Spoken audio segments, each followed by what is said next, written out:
Magandang umaga po sa ating lahat. Ngayon ay Sabado, November 1, 2025.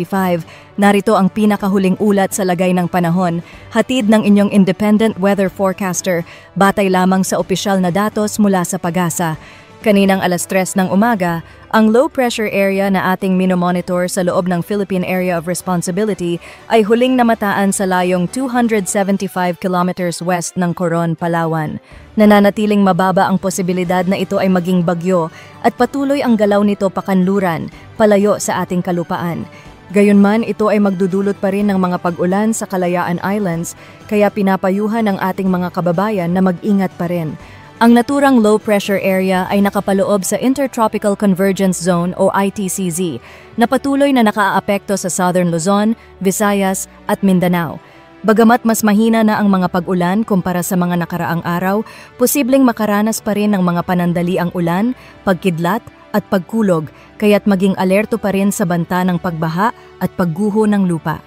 Samantala, ang Northeast Monsoon o Amihan ay umiiral pa rin sa extreme northern Luzon na nagdudulot ng mahihinang pag-ulan o ambon sa Batanes at Babuyan Islands. Bukod dito, isa pang low-pressure area sa labas ng Philippine Area of Responsibility ang naging ganap na tropical depression kaninang alas 2 ng umaga. Huling namataan ito sa layong 1,430 kilometers east ng northeastern Mindanao, taglay ang lakas ng hangin na 45 kilometers per hour malapit sa sentro at bugso hanggang 55 kilometers per hour, kumikilos pakanluran sa bilis na 15 kilometers per hour. Sa kasalukuyan, wala pa itong direktang epekto sa alinmang bahagi ng bansa. Ngayong araw o bukas, inaasahan ang mas maaliwalas na panahon sa malaking bahagi ng bansa, maliban na lamang sa ilang isolated rain showers o thunderstorms. Pagdating ng Lunes, habang nagsisibalikan ang ating mga kababayan mula sa mga probinsya, asahan ang mas maulan hanggang masungit na panahon, lalo na sa Southern Luzon, Visayas at Mindanao, dulot ng papalapit na bagyo. Ayon sa latest forecast analysis ng PAGASA, ang bagong bagyo sa labas ng bansa ay kumikilos pa west-northwestward at posibleng pumasok sa Philippine Area of Responsibility bukas ng umaga o hapon. Kapag ito ay pumasok, papangalanan itong Bagyong Tino. Inaasahang kikilos ito pakanluran patungo sa Eastern Visayas at Caraga region kung saan posibleng maglandfall by Tuesday morning.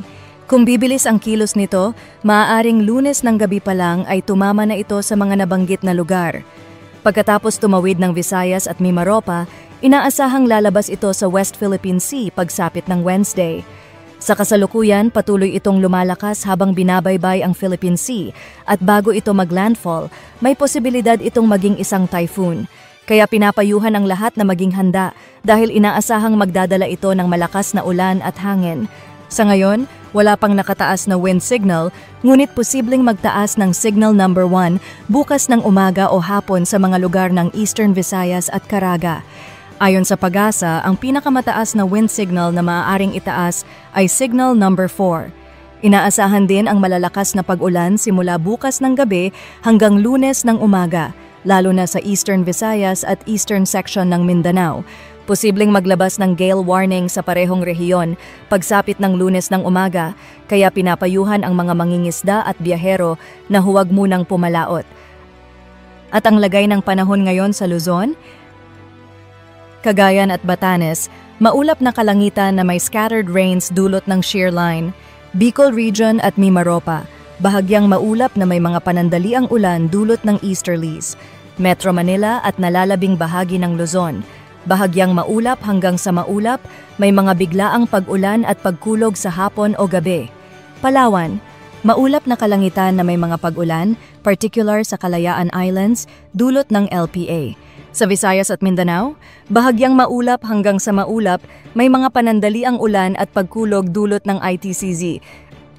At sa sea condition, sa kasalukuyan, walang nakataas na gale warning, ngunit pinapayuhan pa rin ang mga mangingisda at naglalayag sa northern at eastern seaboards ng Luzon na mag-ingat dahil katamtaman hanggang sa maalon ang kondisyon ng karagatan. Muli, mga kababayan, habang papalapit ang bagong bagyo, manatiling alerto at handa. At laging tandaan, huwag basta maniwala sa mga impormasyong hindi kumpirmado.